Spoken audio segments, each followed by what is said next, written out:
Hi, I'm Nicole and Rebecca from conquerbooks.com. and today we are talking about fantasy tropes, the things that drive you and books wild.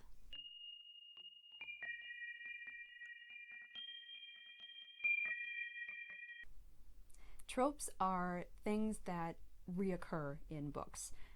Cliches, you could call them sometimes, plot devices, characters, anything that you see happen over and over again in books. So the first ones we're going to talk about are the ones that we really like, that really get us going and make a book good for us. So my top one is the prophecy in the fantasy books. This can include like the chosen one, the one character who's meant to do it all, or it can just be the feared prophecy of the downfall of the civilization.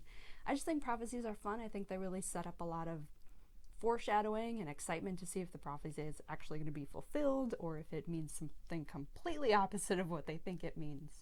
Yeah, it doesn't have to be simplistic. Like a lot of books that do prophecy well also intentionally mislead people, or people misinterpret the prophecy, and then when you get to the end you finally understand it, and sometimes it's almost as if they never should have heard the prophecy in the first place because it did more harm than good. So it's definitely a very interesting device that can lead characters all over the map. Yeah, or they could use something that they didn't realize was a prophecy, that by the end of the book you're like, oh. That's always the best way to end a book. My other favorite one is the Archeologist. And this would be a character who's kind of discovering a past civilization that has likely fallen. You know, it's many years in the future. I just like the act of kind of undiscovering all of these fun things about a civilization that the author would have built up to be really big. I just really enjoy that. Yeah, strong world building element. Yeah. My other one is, I call it the unknown, which is a little bit, I think, difficult to describe. I talk about weird fiction a lot. I like weird fiction, and I think one of the largest elements of weird fiction is using not a magic system, but this source of unknown power. It creates that mystery. It's kind of gives you that feeling of horror when you just can't quite visualize what it is that's making things happen around you. So a few of my favorite fantasy tropes include the quest. And the quest can be seen as, well, they're just going on this big journey looking for something, as in Lord of the Rings, the quest is that they have to bring the ring to Mount Doom and destroy it. Hope there weren't any spoilers there. Anything that like is taking the characters on to find or do something. But I think that it is such an intriguing element, and it's almost like historical at this point in fantasy, that there's lots of ways to update it, lots of ways to play around with it. The Magician series plays with the quest idea a lot, especially in the later books, and even brings in some humorous elements. And I think because everybody understands it so well, there is the opportunity for writers and authors to play around with it and update it for us. But again, the quest is kind of what's there for me, but other people, maybe just don't get into the quest. However, you all have to love talking animals, which is my next trope. So any fantasy book that has talking animals in it, and I'm not talking about talking animals like a civilization of werewolves or cats. I'm talking about like medieval fantasy with a talking dragon. And this has to be littered through the book. It can't be, every animal you meet is talking. I'd like a few really noteworthy animal characters that talk. And I think that it's really fun to hear their different voice. And again, this is a great way for authors to build in humor. Smaug from The Hobbit, I think, was fantastic because you just get such a strong sense of his personality, and the fact that he's intelligent makes him a formidable enemy. Also, the Magicians, again, had talking animals in the narrative of the Narnia series. And so it's just kind of a playful thing, but I think is best done in adult fantasy books that makes it a little bit dark, maybe a little bit humorous. Again, we're not talking that baseline talking animal. We're talking like, something like really mischievous that like is going to like destroy the characters' lives. I like the ravens when they do things like that. Ravens or foxes, animals that are known for being especially coy. Right, and it's interesting how we've collectively built up what a raven is like when in reality, I mean, they're just birds. Maybe they have their own thoughts. Maybe they're insulted at this idea that we think smart they're birds. Yeah. It's this whole little world of talking animals. My third favorite fantasy trope is magic with a price. I don't really enjoy it when books have magic and it just seems effortless and carefree and all these amazing people in the book get to do magic, but not me.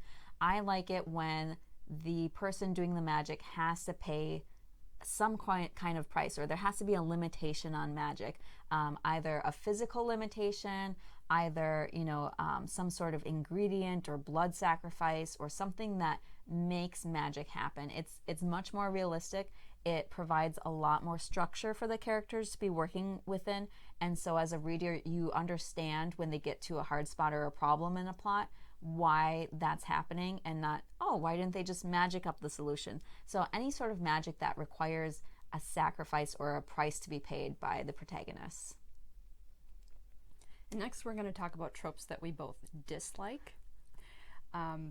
Tropes are tricky because I think a lot of times in fantasy when people come to this genre, they want to see the things they expect. They want to see magic and world building. So those are necessary tropes. But sometimes tropes just get used until they are just beaten dry. Zombies, for example, exploded in popular culture. And these days, the only good zombie books are satire. It's just come to that point. Maybe it'll come back around someday. Maybe not. The first one on my list is good versus evil.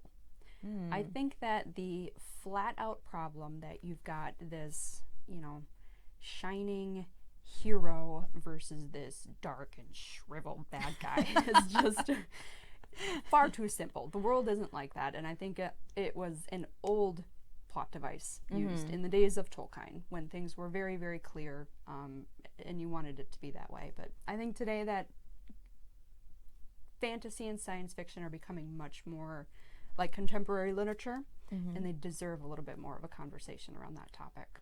Yeah, it makes characters more complex. Like, people are gray. People have good and bad in them. And like you mentioned with kind of the shriveled evil one and then the shining humor, like it really, that plot device really relies on physical characteristics at all, which I think people are over it with. Yeah, I agree. My other one is the wand. And I completely understand that Rebecca adores Harry Potter, and that's okay because Harry Potter was a tidal wave during its time. But as far as today goes, I don't like the use of the wand because I feel like it is a cop-out when it comes to magic. I think magic is so much better when you build this system of kind of trade-offs, things you need to use to get this, and you need to practice, versus just taking a stick and saying, poof, my tea is ready. I don't get into that. I still want a wand, though. That's cool. Yeah. You can have a wand. Okay, so what else don't you like? My last one on my list is the hero. The stereotypical big man, can fight anybody off. He wears armor. I like real people who have vulnerabilities, and you get really into their character and into the trial. I guess the thing with the hero is that it's very superficial and action-based. It's more of like the pulpy fiction feel. Yeah, I like modern people. Yeah, the hero, somebody who can do it all, is just not appealing to read about. Because we mortals, we can't do it all. Okay, so some of my least favorite tropes. My first one is the use and emphasis of medieval Europe.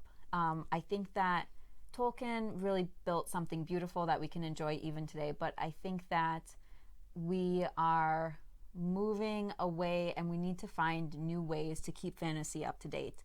That's not to say that there's not excellent writing based in a medieval world that is set, kind of in European territory, or if you look at the map in the front of the book, it kind of vaguely looks like Europe. You can tell what they were thinking there.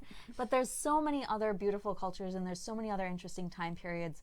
I read Clan of the Cave Bear, which is a very old book now, a couple decades old.